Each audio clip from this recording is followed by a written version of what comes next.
오늘 우리가 나누는 이 디모데 전서는 바울의 편지입니다. 바울이 정말 아름다운 믿음의 길을 갔는데 원래 핍박자였던 바울이 복음으로 변화된 이후에는 아름답게 믿음의 길을 갔습니다. 그의 업적이라고 한다면 전도 여행을 다니면서 곳곳에 아름다운 교회를 세운 것이 아주 큰 업적이죠. 그와 마찬가지로 빼놓을 수 없는 그 업적이 교회뿐 아니라 사람을 세우는 일에, 믿음의 사람들을 키우는 일에 그가 정말 헌신을 했습니다. 그 중에서도 바울이 가장 아끼는 그러한 사람이 누구였느냐? 바로 정말 친아들처럼 사랑한 후배 사역자인 디모데입니다. 그가 디모데를 얼마나 사랑했는지 고린도전서 4장 17절 말씀 한번 읽어보겠습니다. 이로 말미암아 내가 주 안에서 내 사랑하고 신실한 아들 디모데를 너희에게 보내었으니 아멘. 디모데를 뭐라고 말하고 있습니까? 나의 사랑하고 신실한 아들 디모데. 지금 디모데는 바울의 육신의 아들이 아닙니다. 그럼에도 불구하고 아들이라고 말한 이유는 뭘까요? 그만큼 친밀하고 소중하게 생각한다는 거죠. 실제로 디모데는 바울을 따랐고 바울은 디모데를 자기의 정말 후계자처럼 바른 목회자로 키웠습니다. 그러면서 오늘 우리가 읽은 디모데 전서는 디모데가 목회를 하는 중에 정말 신실하고 능력 있는 좋은 주의 일꾼들이 되기를 바라면서 그에게 편지로 목회를 전수한 내용이죠. 그래서 디모데 전서를 목회의 편지, 목회서신이라고도 부릅니다. 그 중에 오늘 우리가 읽은 대목은 마지막 때에 나중에 어떤 일이 일어날 것인가, 그것을 미리 하나님 앞에 응답을 받은 바울이 바로 디모데에게 경고하며 대비하고 준비하라 하신 말씀이죠. 디모데전서 우리 4장 1절 한번 읽어보겠습니다. 그러나 성령이 밝히 말씀하시기를 후일에 어떤 사람들이 믿음에서 떠나 미혹하는 영과 귀신의 가르침을 따르리라 하셨으니 아멘. 성령께서 밝히 말씀을 하셨다. 이건 뭡니까? 하나님이 주신 확실한 메시지이다. 하나님께서 정말 중요하게 주신 말씀이다. 그런 뜻이죠. 무엇을 말씀하십니까? 후일에, 그러니까 지금이 아니고 나중일이라는 거죠. 나중에 이런 일이 벌어지니까 대비하고 준비하라는 겁니다. 무슨 어려운 일이 벌어지느냐? 어떤 사람들이 등장을 합니다. 어떠한 사람들, 긍정적인 사람이 아니라 부정적인, 걱정스러운 사람들입니다. 이 사람들이 어떤 일을 합니까? 믿음에서 떠나 미혹하는 영과 귀신의 가르침을 따르리라 되어 있어요. 그러니까 이 사람들이 등장을 해서 처음에는 같이 믿음의 길을 가는 것 같지만 중도에 하차를 해서 무엇을 따라갑니까? 미혹하는 영, 눈에 보이는 어떠한 사람이 아니라 미혹하는 악한 영, 귀신의 가르침을 따르리라 하였습니다. 이런 사람이 분명히 등장하기 때문에 조심하라 하였는데, 여기 미혹하는 영, 이 미혹하다라는 말이 무슨 뜻이느냐? 길을 잃게 만들다, 사기를 치다, 쉽게 말하면 거짓말하다, 그래요. 그러니까 거짓말해서 길을 잃어버리게 만드는 것이 바로 미혹하는 거죠. 이게 누가 하는 역할입니까? 악한 사탄 마귀가 이런 일을 하죠. 믿음의 사람들을 미혹하여 하나님으로부터 멀어지게 하는 것이 이 악한 영의 역사죠. 그러니까 이런 사람들이 앞으로 실제로 드러날 것이다, 나올 것이다 얘기하고 있습니다. 이거에 대해서는 어떻게 고린도후서 11장 13절에도 경고의 말씀을 주고 있어요. 같이 한번 읽어보겠습니다. 그런 사람들은 거짓 사도요 속이는 일꾼이니 자기를 그리스도의 사도로 가장하는 자들이니라. 아멘. 그냥 진짜 사도가 아니고 무엇이라고요? 거짓 사도. 사도라는 예수님을 따르는 예수님의 12제자를 말하는 거죠. 그런데 자기가 나는 13번째다, 나도 택하셨다 하면서 가짜 예수님의 제자 노릇을 하는 겁니다. 이들은 일꾼이긴 일꾼인데 어떤 일꾼이냐? 속이는 일꾼이고 가장을 합니다. 그리스도의 사도로 거짓 가장을 하죠. 쉽게 말하면 사이비, 짝퉁입니다. 그래서 어떻게 합니까? 하나님의 진리의 말씀을 벗어나게 하고 미혹하는 악한 영에 따르게 하는 거죠. 그때도 이렇게 디모데에게 경고를 했다면 후일에 일어날 이 일이 오늘 우리의 시대에는 어떨까요? 훨씬 더 많이 일어나고 있음을 볼 수 있습니다. 실제로 오늘날 이단과 사이비들이 정말 수두룩합니다. 이러한 사람들이 오늘 더 많이 드러나고 있기 때문에 이것은 단지 디모데 그에게만, 그 시대에만 한 경고가 아니라 오늘 우리가 더 기억을 해야 될 부분이죠.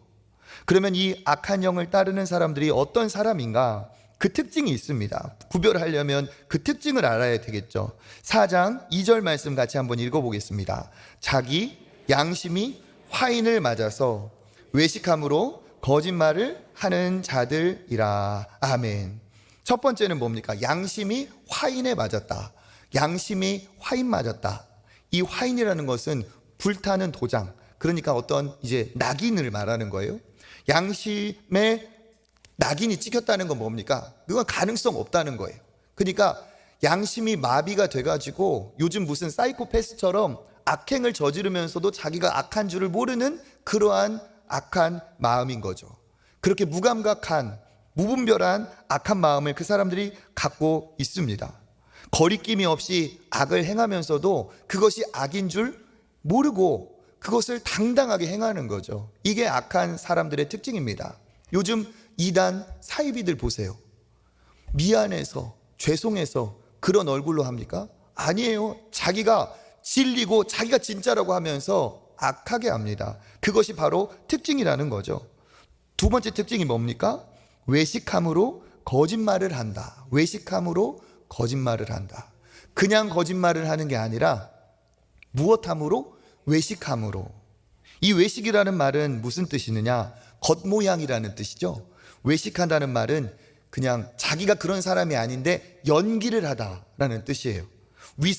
위선적인 모습으로 겉모양을 꾸미는 거죠. 무엇으로 어떻게 꾸밉니까? 겉으로는 자기가 진짜인 것처럼 외모, 옷차림, 말투 이런 것을 가지고 자기들에게 진리가 있고 지가 진짜 진리의 사람인 것처럼 그렇게 연기를 한다는 거죠. 그러니까 겉으로 볼 때는 굉장히 경건하고 그 사람의 말이나 외모나 겉모양, 옷차림을 보면 굉장히 신비스럽고 거룩해 보이고 종교적으로 보입니다. 그런데 어떻습니까? 이 사람들은 외식함으로써 거짓말하여 미혹하게 하는 사람이라고 했어요. 그러니까 이것은 진짜 경건입니까? 아니라는 거예요. 가짜가 진짜 노릇을 하는 껍질만 있는 다 거짓된 거라는 거죠. 이 외식하는 사람들을 예수께서 어떠한 사람들인지 예수님이 지적을 하신 모습이 있어요. 마태복음 6장 5절 읽어보겠습니다. 또 너희는 기도할 때 외식하는 자와 같이 하지 말라. 그들은 사람에게 보이려고 회당과 큰 거리 어귀에서 서서 기도하기를 좋아하느니라. 아멘. 이 외식하는 자들은 어떻게 한다고요? 누구에게 보이려고? 사람에게 보이려고. 하나님은 신경을 안 써요. 사람에게 보이려고 해서 사람의 마음을 홀리기 위해서 사람들을 자기가 사로잡고 자기가 그들보다 종교적이고 위에 있다는 것을 드러내기 위해서 사람들에게 보이려고 조용한 곳, 은밀한 곳, 집중하여 하나님을 만나는 그곳이 아니라 어떻게 해요? 많은 사람들이 오고 가는 그곳에서 그렇게 기도를 한다는 거죠. 겉으로는 사람을 의식하고 있지만 하나님으로는 하나님을 의식하지 않고 있습니다. 또 이들의 특징이 뭡니까? 자기 자신에게는 굉장히 관대하면서 남에게는 굉장히 치밀해요. 마태복음 7장 5절 읽어볼까요? 외식하는 자여 먼저 내 눈 속에서 들보를 빼어라. 그 후에야 밝히 보고 형제의 눈 속에서 티를 빼리라. 아멘. 외식하는 자가 어떻게 됐다고 합니까?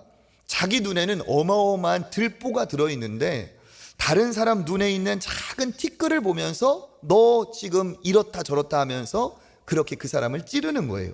뭡니까? 남은 지적하지만 자기 자신이 얼마나 추하고 더러운지는 모르는 거예요.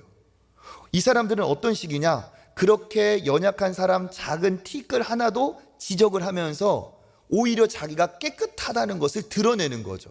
악한 모습입니다. 하나님의 말씀은 나에게 적용을 해서 내가 먼저 거룩하고 하나님의 뜻으로 내가 돌이켜야 될 텐데, 그걸 가지고 어떻게 해요? 형사 경찰 노릇을 하는 겁니다. 자기 자신은 양심의 화인을 맞아서 알지 못해요. 그런데 어떻습니까? 겉으로는 어마어마하게 보이죠. 그러니까 사람들이 미혹당하는 거예요. 그게 진짠가 보다. 그게 진짠가 보다. 그러면서 어떻게 합니까? 그렇게 지적을 하고 겉모양을 해서 너희들도 이렇게 거칠애가 필요하다. 너희들도 그렇게 해서는 안 된다. 이렇게 해야 된다. 저렇게 해야 된다 하면서 어떻게 해요? 그 사람들을, 이 주변에 있는 사람들을 그렇게 얽매고 그들을 묶어놔요. 그 다음 절, 우리 3절의 상반절 읽어보겠습니다. 혼인을 금하고 어떤 음식물은 먹지 말라고 할 터이나. 아멘. 혼인을 하지 말라는 거예요. 왜? 혼인을 하는 것은 부정하고 더럽다는 거예요. 그러니까 결혼하지 않고 순수하게 처녀로 총각으로 남아야 한다. 이게 그들의 주장이라는 거예요. 왜 혼인을 하지 말라고 합니까? 자기의 그 외적인 것을 드러내려고 하는 거죠. 그러면서 자기가 더 경건하고 거룩하다고 티를 내고 있습니다. 그런데 실상 이것은 진짜 진리의 모습이 아니라 가짜 사이비의 모습이라는 거예요. 오늘날도 그렇습니다. JMS 정명석이나 이런 사람들 보세요. 결혼하지 않은 그 젊은 처녀들을 유린을 하고 어떻습니까? 많은 승려들, 신부들 결혼하지 않아요. 그것이 마치 경건의 모양인 것처럼 많은 종교인들, 무당들, 점치는 사람들 보세요. 다 처녀고 총각이래요. 그러면서 자기들이 거룩하고 깨끗하고 자기들에게만 뭔가 특별한 것이 있는 것처럼 이야기하고 있습니다. 순결한 척하고 있어요. 그런데 어떻습니까? 그 속 안에는 각종 더럽고 추잡한 것들이 있습니다. 교황도 베드로의 후계자라고 하지만, 그래서 결혼 안 한다고 하지만 그럴까요?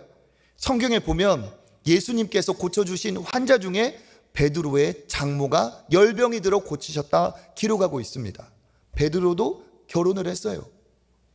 성경 어디에 결혼하지 말라는 덕목이 없습니다. 오히려 그것이 올무가 돼서 중세시대 보면 정말 결혼만 안 했지 훨씬 더 추잡한 일을 벌인 것이 역사의 기록이 되어 있습니다. 그런데도 이 사람들은 어떻게 합니까? 결혼하지 말라는 조항으로 사람들을 묶어놓고 그것이 마치 경건인 것처럼 잘못하고 있죠. 뒤에 보면 뭐라고 하고 있습니까? 혼인을 금하고 어떤 음식물은 먹지 말라고 할 터이나. 또 뭐예요? 어떤 음식물을 못 먹게 하는 거예요. 예를 들어서 고기를 먹지 말아라. 고기를 먹는 것은 쾌락을 즐기는 거다. 뭐 이런 식인 거예요. 그러면서 고기를 안 먹는 자기들이 마치 엄청난 경건한 사람들이고 고행을 하는 것처럼 이야기하지만 그것은 다 뭐다? 거짓이고 그럴 필요가 없다는 거죠. 오히려 또 그렇게 어떤 특정 음식을 거절하는 이유 중에 한 가지가 뭡니까? 짐승들을 우상으로 숭배해요. 인도에 가면 소고기를 안 먹습니다. 소가 어때요? 길거리에 활보를 해도 소똥 천지여도 소를 치우지 않아요. 소가 길을 막고 걸어가고 있으면 그 뒤를 따라가야 돼요. 왜 그렇습니까? 소님, 섬김의 대상이기 때문에. 또 무슬림들은 돼지고기를 안 먹죠. 불교에 가면은, 절에 가면은 개미 한 마리 밟는 것도 조심하라고 해요. 왜 그러느냐? 돌고 돌고 돌아서 개미가 누구인 줄 알고 네가 밟느냐 하는 거예요. 뭡니까? 이런 식으로 사람들을 얽어매고 자유를 제한을 하고 그렇게 매이는 것이, 그것이 진짜 경건이고 종교인 것처럼 착각하게 만든다는 거예요. 실제로 요즘도 그렇습니다. 많은 사람들이 진짜 진리의 길을 가지만 어떠한 사람들은 자기가 뭔가를 봤다, 자기가 뭔가를 체험했다 하면서 너 그렇게 하면 안 된다, 너 이거다 하면서 점쟁이 노릇을 하면서 사람들의 마음을 정말 졸이게 만드는 그런 것이 있죠. 그런 게 다 뭐라고 합니까? 다 가짜라는 거예요. 그런 것을 따라가면 어떻게 됩니까? 미혹당한다는 겁니다. 왜? 눈에 보이는 것이 진짜가 아니라는 거예요. 겉모습이 진짜가 아니고 신앙의 본질은 겉모습이 아니라 다른 것에 있다는 거예요. 이런 적도 있었습니다. 요즘에도 그런 얘기가 있는지 모르겠는데 누가 기도를 열심히 했더니 썩은 이빨이 금이빨로 변해버렸대요. 그래가지고 그 금리로 변했다고 그것이 또 대단하다고 하면서 그 기적이 일어났다, 금리빨 기적으로 하면서 사람들이 모여들어가지고 금리빨 한번 보려고, 자기도 금리빨 한번 바꿔보려고. 여러분, 그 기적은 치과를 가면 얼마든지 볼 수 있습니다. 그렇죠? 그게 진리와, 그게 우리의 영혼의 정말 풍요로움과 구원과 이빨이, 금리빨이 바뀌는 게 무슨 상관이 있어요? 세상이 그렇다는 거예요. 악한 영들이 어떻게 합니까? 악한 영들이 그렇게 역사를 해서 그런 것으로 사람들을 어떻게 해요? 미혹하게 한다는 사실입니다. 그러니까 우리가 어떻게 해야 됩니까? 영적 분별력이 있어야 되는 거죠. 영적 분별력이 있어야 됩니다. 막 자기가 기도를 했더니 뭐 누가 넘어져서 막 환상을 보다 일어났다, 거기가 진짜다, 그런 이야기 성경에 없습니다. 오해할 수 있고 진짜 거짓에 현혹될 가능성이 있어요. 그래서 우리 교회에서 기도할 때는 한 번도 그런 일이 없었는데, 우리 교구 목사님, 우리 담임 목사님 기도할 때는 환상을 본 적 없는데 거기에서는 진짜 환상을 보았어, 환상적이야. 그러면서 사람들 가자 뭐예요? 미혹되는 겁니다. 성경은 눈에 보이는 어떠한 은사, 어떠한 체험, 어떠한 눈에 보이는 기적을 따라가라고 하지 않았어요. 그럴 수도 있고 아닐 수도 있기 때문에 오히려 마지막 때가 되면 어떻습니까? 더 많은 거짓 그리스도가 나타나서 여기 있다 저기 있다 하지만 예수님은 믿지 말라고 하셨어요. 거짓 그리스도들과 거짓 선지자들이 일어나서 표적과 기사를 보여주면서 할 수만 있으면 너희들의 영혼을 미혹하게 하리라, 예수님이 우리에게 주신 경고의 말씀입니다. 눈에 보이는 것을 따라가다가 내 영혼이 도난당한다는 사실입니다. 그래서 어떻게 해야 됩니까? 우리는 하나님 앞에 말씀대로 가야 되는 거예요. 그러한 이 외형적인 것으로 사람들을 현혹시킬 때 바울이 말을 하죠. 무엇이 진짜인지 우리 3절과 4절 말씀 한번 읽어보겠습니다. 혼인을 금하고 어떤 음식물은 먹지 말라고 할 터이나 음식물은 하나님이 지으신 바 믿는 자들과 진리를 아는 자들이 감사함으로 받을 것이니라. 하나님께서 지으신 모든 것이 선하매 감사함으로 받으면 버릴 것이 없나니. 아멘. 바울은 뭐라고 말하고 있습니까? 하나님이 지으셨다. 혼인도 아담과 하와를 창조하셔서 아름답게 하나님이 지으셨다. 이 세상의 모든 것들 하나님께서 지으신 선하고 좋은 것들이다. 어떻게 해라? 믿음이 있고 진리를 아는 너희들은 거기에 매이지 말고 뭐예요? 감사함으로 받으라는 거예요. 하늘에 있는 것도 먹고 물속에 있는 것도 먹고 너희들이 하나님 앞에서 그런 것을 다 어떻게 자유로 누리라는 겁니다. 왜 그렇습니까? 하나님의 말씀은 우리에게 자유를 주기 때문에 그래요. 가짜 이 거짓 그리스도들은, 거짓 선지자들은, 거짓 진리는 우리를 두렵게 만들고 우리를 꽁꽁 묶어요. 그래서 이것도 하면 안 될 것 같고 저것도 하면 안 될 것 같고 이렇게 만드는 거예요. 그런데 진리, 복음은 뭡니까? 우리를 더 그 얽매인 것에서 자유를 주죠. 예수님이 말씀하셨습니다. 요한복음 8장 32절 읽어보겠습니다. 진리를 알지니 진리가 너희를 자유롭게 하리라. 아멘. 진리를 알지니, 말씀, 진리, 예수 그리스도 진리, 이 진리를 알면 우리가 어떻게 돼요? 자유롭게 되는 거예요. 예수님이 왜 십자가를 지셨습니까? 우리가 죄와 사망에 묶여있기 때문에 그래요. 예수님이 십자가를 지신 것은 그냥 결혼 정도 허락하게, 음식물 정도 아무거나 먹을 수 있게 그 정도가 아니라 예수님의 십자가는 죄와 사망의 권세, 그것에 묶여있는 우리에게 참 자유를 주신 승리의 사건입니다. 그래서 누구든지 예수 안에 있으면 어떻게 됩니까? 결코 정죄함이 없나니 죄와 사망의 권세에서 해방이 되는 거예요. 그러니까 예수 안에 있다는 건 뭡니까? 모든 얽매인 것이 풀어지는 자유입니다. 심지어는 바울이 찬양하는 중에 옥문에서 감옥 수갑도 다 풀어졌어요. 이게 복음의 능력이에요. 그런데 악한 이 거짓 진리는 어떻게 합니까? 우리의 자유를 박탈하고 오히려 묶는 것이죠. 여러분, 죄와 사망에서도 자유를 주시는 이 진리가 진짜 복음인 줄 믿습니다. 여러분들도 걱정할 필요가 없어요. 가야 되냐 말아야 되냐, 먹어야 되냐 안 먹어야 되냐, 저 사람은 저러는데 저 사람은 저러는데, 껍데기입니다. 복음은 우리에게 진리, 자유를 줍니다. 하나님의 뜻이 뭐죠? 창세기 1장 28절 읽어보겠습니다. 하나님이 그들에게 이르시되 생육하고 번성하여 땅에 충만하라. 땅을 정복하라.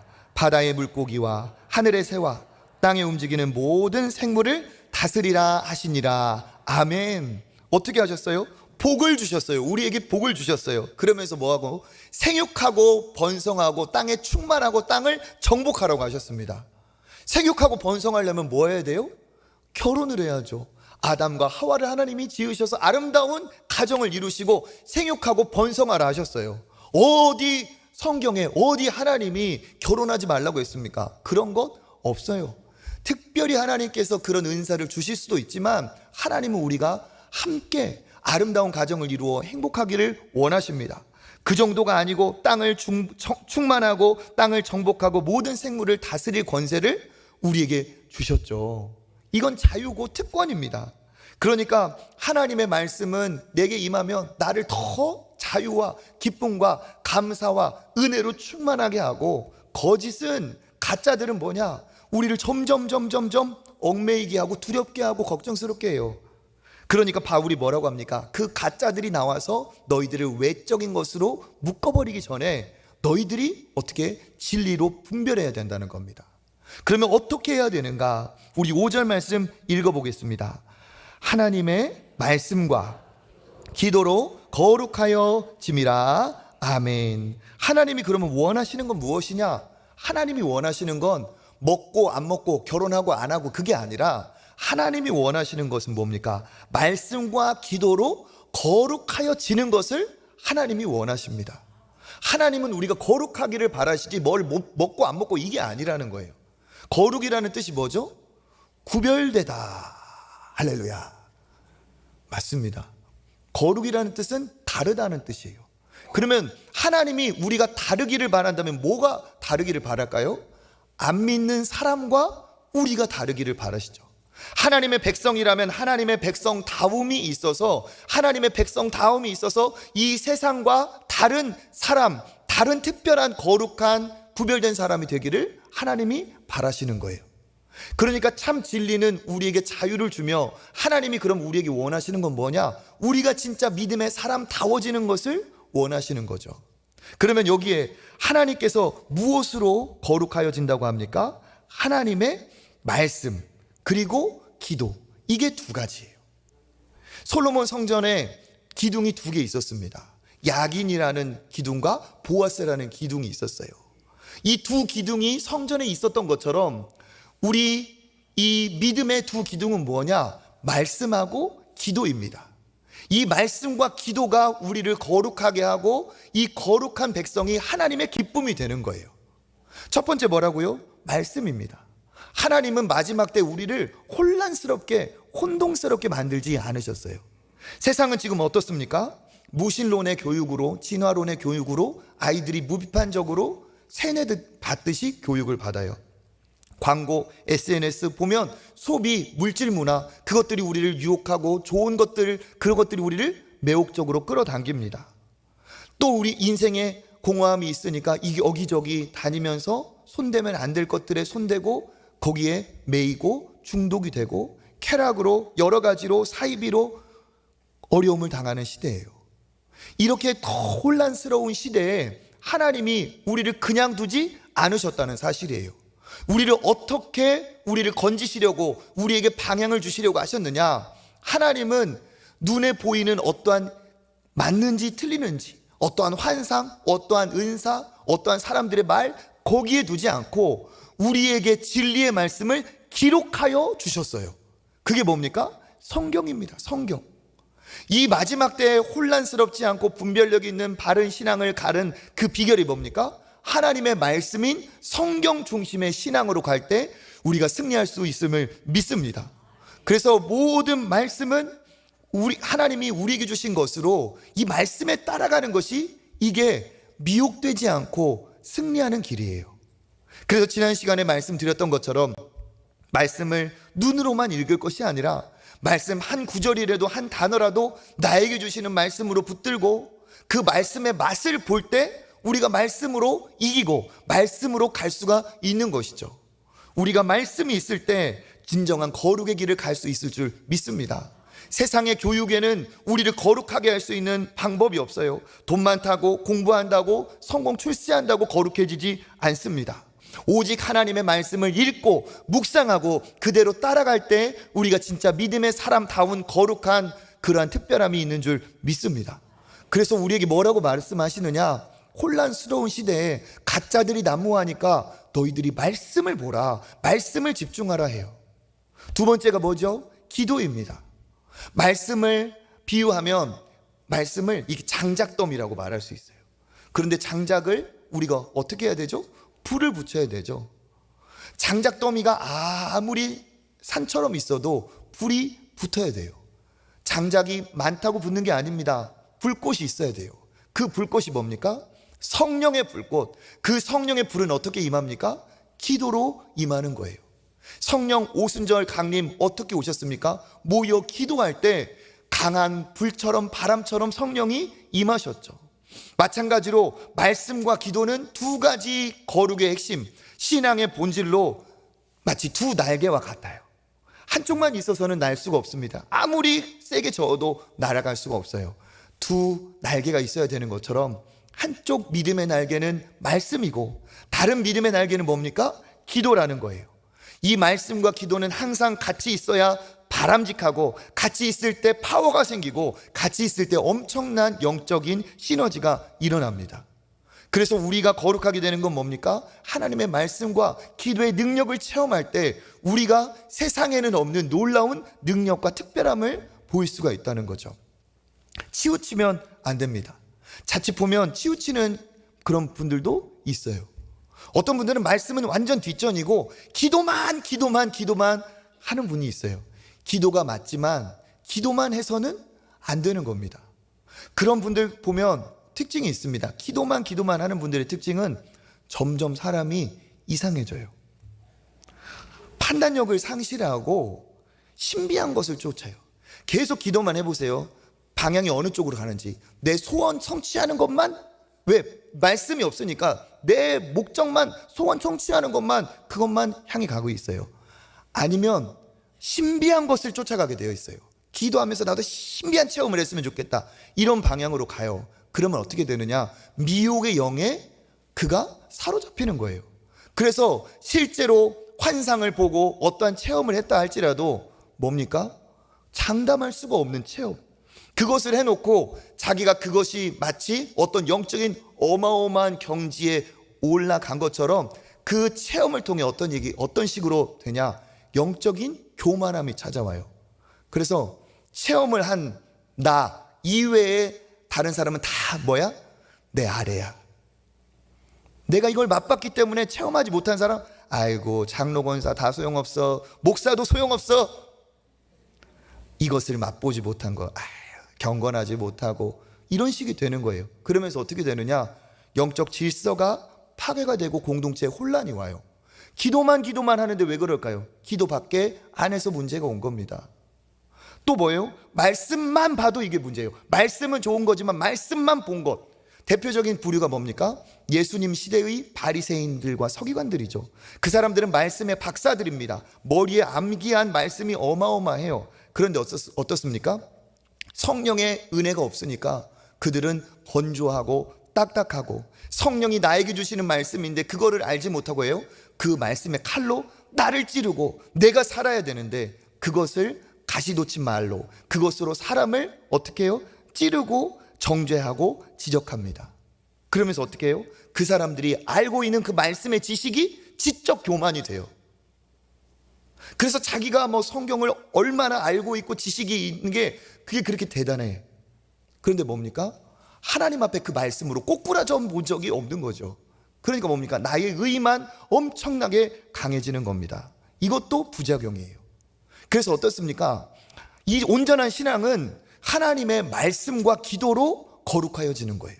말씀과 기도가 함께 할 때 성령이 역사하여 주셔서 말씀의 맛을 보게 하시고, 그 말씀이 나를 때로는 치고, 말씀이 때로는 나를 살리고, 그 말씀이 나를 변화시켜서 그 말씀으로 어떻게 됩니까? 거룩하여지고 새로워지고 온전하여지고 순종하며 공동체의 덕을 세워가게 되어 있어요. 그래서 진짜 신앙은 뭐냐? 말씀과 기도가 함께하는 겁니다. 이게 진정한 믿음의 능력인 줄 믿습니다. 그러니까 오늘 말씀의 핵심은 뭐냐? 마지막 때가 되면 가짜들이 많이 일어나서 너희들을 이것을 해야 된다 말아야 된다 하면서 가짜가 진짜 노릇을 하는 시대가 온다는 거예요. 이때 바른 분별력을 가지고 진짜 믿음의 길을 가는 건 뭐밖에 없다는 겁니까? 하나님의 말씀과 기도로 거룩하여지는 방법밖에 없다는 뜻이에요. 오늘 마지막 때를 살아갈 때 우리는 더욱 그러한 줄 믿습니다. 왜 청년들이, 젊은이들이 어릴 때 신앙생활 하다가 커서는 교회를 떠날까? 왜 30, 40대 젊은 가정들이 온라인, 명목상 그리스도인, 그렇게 이름밖에 없는 그러한 상태로 믿음이 주저앉아 있을까? 왜 그럴까요? 세상이 약해서? 너무 과학이 발달해서? 아닙니다. 교회가 말씀과 기도를 회복해야 될 시점인 줄 믿습니다. 지금 힘들고 어렵다고 하지만 기독교 역사는 증명하고 있어요. 진짜 핍박, 이거보다 더 어려운 고난의 때 말씀은 능력을 발휘했습니다. 기도는 하나님의 살아계심을 드러내는 통로가 되어 있었어요. 그럼 문제는 뭐냐? 지금과 그때를 비교해야 되죠. 그때는 있었는데 지금은 없는 것은 무엇인가? 그것이 뭘까요? 말씀과 기도입니다. 사람들은 이렇게 생각하는 분들도 있어요. 과학이 발달하니까 더더욱 이제는 종교의 신이라는 영적인 부분에 관심이 사라지고 있다, 이렇게 말을 하는 사람들도 있습니다. 그런데 실제로는 반대예요. 세상이 막 발달을 해나가고 하면서 오히려 사람들이 불안해하고 자기 미래가 더 걱정스러워집니다. 그래서 어떻게 됩니까? 세상은 발달하고 과학이 첨단으로 가는데도 불구하고 사람들은 도리어 영적인 허기를 느끼고 있고 불안감을 갖고 있어요. 그래서 우리가 잘 아는 사람 중에 세상을 떠난 스티브 잡스 같은 그러한 어마어마한 과학자, 그 첨단을 달리던 사람도 동양 종교에 심취한 사람입니다. 왜 그렇습니까? 세상이 과학이 발달한다고 해도 여전히 영적인 허기가 우리에겐 있을 수밖에 없다는 거죠. 요즘 시대가 바뀌었습니다. 옛날에는 무당, 점집 찾아가는 게 50대, 60대 이런 어르신들이 주 고객이었대요. 그런데 요즘 주 고객층이 바뀌었답니다. 어떻게 바뀌었을까요? 연령층이 어떤 연령층으로 바뀌었을까요? 네, 잘 아시네요. 지금 무당, 점 이런 거 찾아가는 세대가 20대, 30대가 대부분이래요. 주 고객층이라고 합니다. 어떻게 보면 제일 똑똑하고 제일 머리가 잘 돌아가고 제일 과학적인 사고를 할 것 같은데, 이들은 미래가 불안하고 자기 미래가 걱정스럽고 오히려 더 안정감이 필요한 거죠. 세상은 아무리 과학이 발달한다 할지라도 우리는 하나님이 필요한 줄 믿습니다. 왜 그러면 우리 교회가 이렇게 사람들이 떠나는가? 이유를 알아야죠. 왜 그렇습니까? 세상과 교회의 거룩함, 구별됨이 핵심이라는 거예요. 교회가 세상과 비슷해 보이면 보일수록 교회는 매력을 잃어버리게 됩니다. 교회 다니는 사람이나 안 다니는 사람이나 비슷비슷한데 교회를 다닐 이유가 있을까요? 없다는 거예요. 교회의 가치와 세상의 가치가 비슷한데 교회를 다닐 이유가 있을까요? 없다는 겁니다. 교회 다니는 사람도 먹고 살고 잘 먹고 출세하고 돈 벌고 다 바라고, 우리도 그런데 오히려 더 가증스러워 보일 때가 된다는 거예요. 뭡니까? 교회는 교회다울 때, 오늘 말씀대로 구별된 거룩할 때 하나님께서 기뻐하시는 줄 믿습니다. 그 구별과 그 거룩함이 어디에서 옵니까? 오직 하나님의 말씀과 기도로 거룩하여 짐이라. 그러니까 교회가 영적인 주도권을 잡고 교회가 교회답고 모든 사람이 볼 때 진짜 교회를 찾아가야겠다 하는 마음은 어느 때 드느냐? 교회 안에 말씀이 살아날 때, 교회 안에 기도의 능력이 있을 때, 그때인 줄 믿습니다. 지금은 어떤 시대냐? 어려워서 안 되는 시대가 아닙니다. 어려운 게 아니에요. 어려운 게 아니라 원래 세상은 어려웠어요. 원래 세상은 어두웠습니다. 거기에 이유가 있지 않습니다. 우리가 거룩을 회복하고 말씀의 능력을 체험하고 기도에 정말 하나님의 살아계시는 그 증거들이 있다면 우리를 통해 하나님의 나라가 확장될 줄 믿습니다. 말씀과 기도가 회복될 때 세상에는 없는 독보적인 능력이 나타나는 거죠. 마치 다이너마이트에 불을 붙였을 때 엄청난 폭발력이 일어나는 것처럼 말씀과 기도가 만날 때 그 안에서 일어나는 영적인 파워는 엄청납니다. 그래서 우리가 무엇에 집중해야 될까요? 하나님의 말씀에 집중하고 하나님 앞에 우리가 무릎을 꿇고 나갈 때 우리에게 이러한 놀라운 역사가 일어날 줄 믿습니다. 그래서 목사들도 더 말씀과 기도에 집중해야 되는 시대이고 성도들도 같이 함께 말씀과 기도에 집중해야 될 시대인 줄 믿습니다. 선포된 말씀, 읽는 말씀이 사람의 말이 아니라 살아계신 하나님이 내게 주시는 말씀이라 믿고 그것을 약속으로 붙들고 기도하며 내 삶에서 하나님의 말씀이 이루어지기를 노력하고 순종할 때 그를 통해 놀라운 회개, 놀라운 능력, 놀라운 결단, 하나님을 믿는 믿음의 영향력이 드러날 줄 믿습니다. 요즘에 사람들이 교회를 많이 분석해요. 코로나를 거치면서 교회에 대한 전망들을 여기저기 데이터를 가지고 얘기하고 있습니다. 그런데 얘기하는 걸 들어보면 대부분 이런 식입니다. 지금 힘들다. 그런데 미래는, 전망은 더 힘들어질 것이다. 일부는 동의를 해요. 왜? 지금 이렇게 가면 힘들어질 가능성도 있습니다. 그런데 진짜 대안이 없을까요? 진짜 답이 없을까요? 아니라는 거예요. 하나님의 말씀은 오늘도 살아 역사하시는 능력인 줄 믿습니다. 말씀대로 어떻게 기도와 말씀이 함께하면 어떠한 어려움도 뒤집어지는 역사가 분명히 일어날 줄 믿습니다. 중요한 건 새로운 것을 가져오는 게 중요한 게 아니라 잃어버린 것을 회복하는 겁니다. 뭐예요? 하나님의 말씀이죠. 요즘 얼마나 많이 좋아졌습니까? 교회 다니기 얼마나 좋아졌어요? 옛날과 비교할 수가 없습니다. 좋은 시설, 좋은 악기, 좋은 예배당, 목사님들도 공부에 엄청 합니다. 좋은 책들, 많은 이론들 있어요. 없던 것들이 생겨났습니다. 그런데 능력이 사라져버렸어요. 교회가 영적인 영성을 잃어버렸어요. 왜 그럴까요? 옛날보다 더 많이 가졌는데 사라진 것이 두 가지입니다. 뭐예요? 말씀과 기도입니다. 우리나라는 어떤 민족이었느냐? 100년 전 정말 어려웠죠. 그런데 하나님께서 말씀을 보내셨어요. 선교사를 통해 복음을 보내셨어요. 우리 믿음의 선배들은 말씀의 사람이었고 말씀을 사랑하는 사람이었습니다. 선교사님들이 말씀을 전하면 그냥 그 동네 사람만 모이는 게 아니라 그 소식을 듣고 하루 이틀 항상 며칠을 걸어와서 그곳에서 말씀을 사모하며 들었어요. 얼마나 말씀을 사모하는지 농사를 짓고 이제 농한기가 되면 짧게는 일주일, 길게는 2주, 3주가 말씀의 집회가 있었어요. 예를 들어서 여기 전주에서 말씀의 집회가 있다 그러면 이 인근 사람들이 다 몰려드는 거예요. 누가 밥을 줍니까? 누가 재워줍니까? 아니에요. 자기 먹을 양식을 보따리에 싸고 솥단지 짊어지고 이불 짊어지고 왔어요. 그렇게 걸어와서 말씀을 듣고 같이 밥을 먹고 오후에는 나가서 그 지역을 전도했어요. 말씀을 전하면서. 그리고 저녁이 되면 그렇게 전도한 사람들이 모였을 때 다시 말씀과 기도의 집회를 하면서 복음으로, 말씀으로 그렇게 살아갔던 민족이 우리나라입니다. 말씀의 민족이에요. 또 우리는 어떤 민족입니까? 우리는 기도의 민족이에요.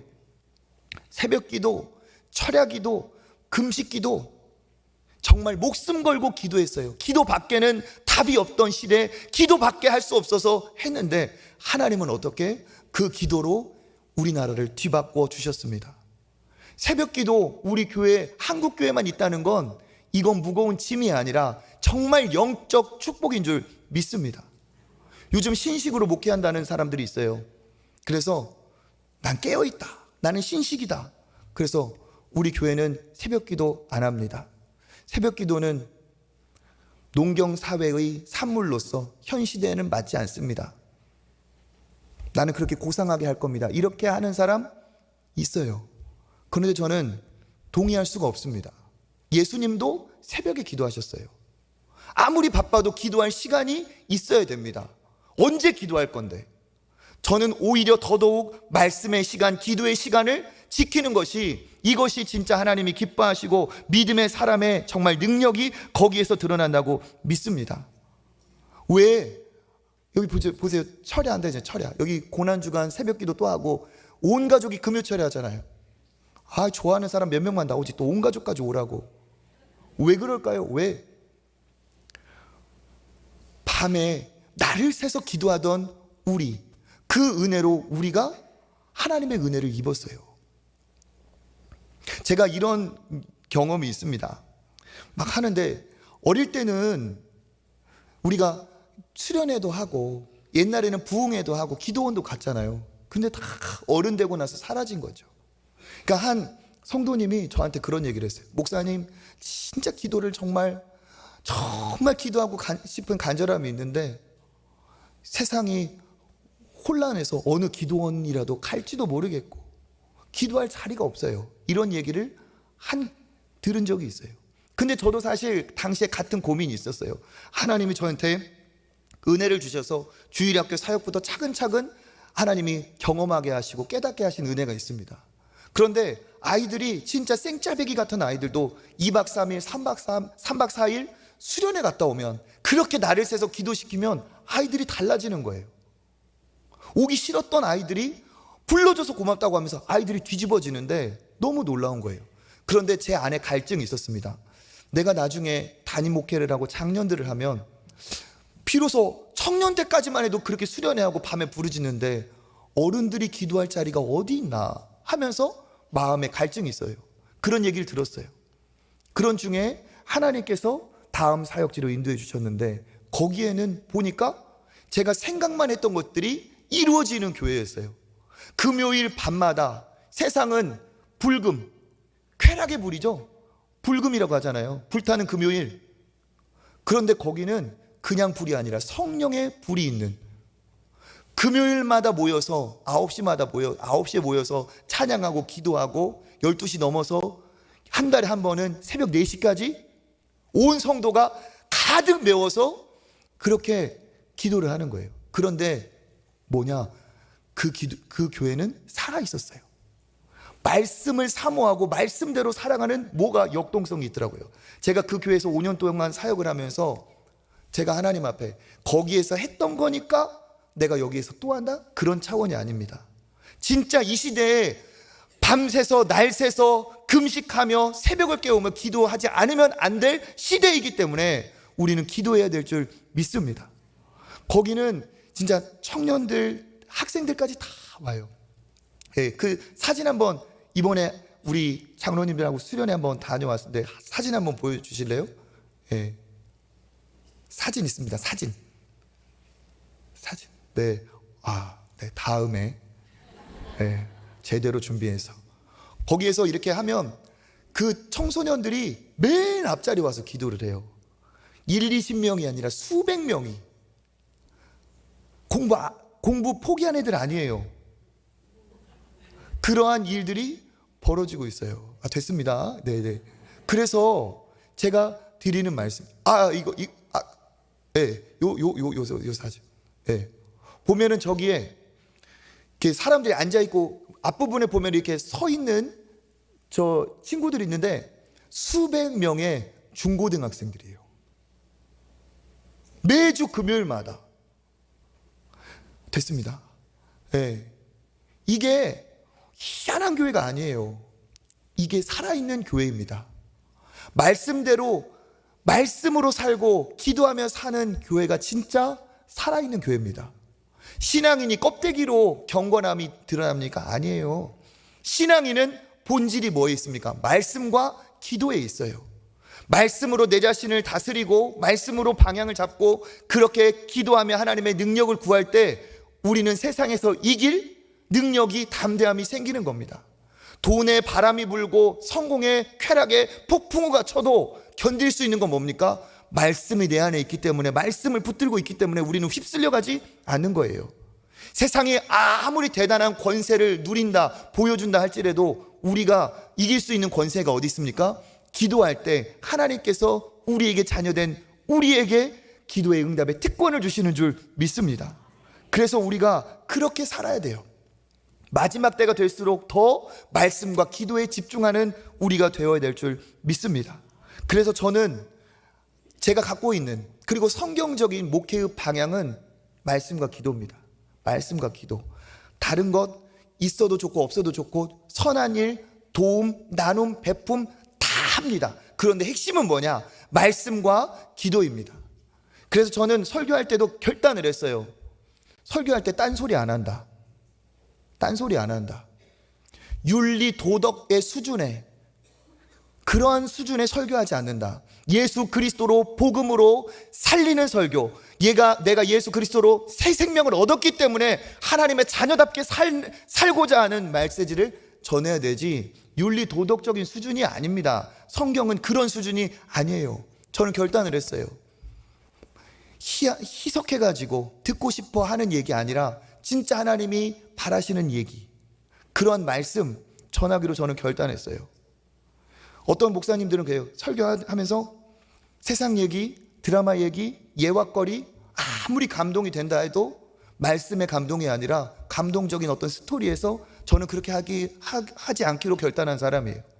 저는 말씀이면 충분하다고 믿습니다. 하나님의 말씀을 제대로 드러내기만 하면, 말씀을 그냥 제대로 말씀을 드러내기만 하면 말씀이 살았고 운동력이 있어 좌우의 날선 어떠한 검보다도 예리하고 찔러 쪼개기까지 하는데, 말씀의 능력이 모자라서 세상 얘기할 필요가 없는 거죠. 말씀을 파면 말씀의 엄청난 진리와 능력이 나타날 수밖에 없습니다. 사람을 바꾸는 건 말씀이지 세상의 이야기거리가 아니에요. 저는 그래서 그렇게 할 겁니다. 그렇게 진짜 하나님이 기뻐하시는 교회, 기도가 살아있는, 말씀이 살아있는 교회가 될 때 하나님께서 우리에게 은혜를 주실 줄 믿습니다. 오늘날은 어떤 시대냐? 새로운 것을 더해서 더 좋은 것을 드러나서 세상이 바뀌는 시대가 아닙니다. 그것도 필요하겠죠. 그런데 말씀과 기도가 없으면 다 없는 거나 마찬가지예요. 저는 왜 이렇게 사느냐? 예수님의 십자가가 너무 놀라워서, 그리고 하나님 앞에 섰을 때 나의 심판대 앞에서 하나님 앞에 드릴 말씀이 있어야 하기 때문에 이렇게 사는 거예요. 이건 저만의 이야기가 아니라 저와 여러분의 이야기인 줄 믿습니다. 잃어버린 건 뭡니까? 말씀과 기도예요. 편해져서 문제예요. 오히려 쉽게 가려고 하니까 문제예요. 성경은 뭐라고 말하고 있냐? 넓은 길은 편하고 좋아서 많은 사람이 가는데 그 길 끝에는 사망이 있다. 진리의 길은 좁다. 좁아서 가는 사람이 적고 가는 길이 협착하다. 그렇지만 그 길을 가야 될 이유가 뭡니까? 그 길 끝에 생명이 있다. 우리는 좁은 길을 가는 믿음의 사람 되기를 간절히 원합니다. 마지막 때가 되면 말씀과 기도가 점점 희귀해질 거예요. 그런데 우리는 오히려 더더욱 말씀과 기도에 집중하는 성도, 집중하는 교회가 되어야 될 줄 믿습니다. 그때 어떻게 되느냐? 말씀과 기도로 살아있는 성도, 그런 교회는 하나님께서 놀랍게 사용하시고 그 사람들 통해 하나님의 역사를 이루실 줄 믿습니다. 그렇게 성령의 검 하나님 말씀으로, 기도로 승리하는 모든 주의 백성들 되시기를 주님의 이름으로 축복합니다.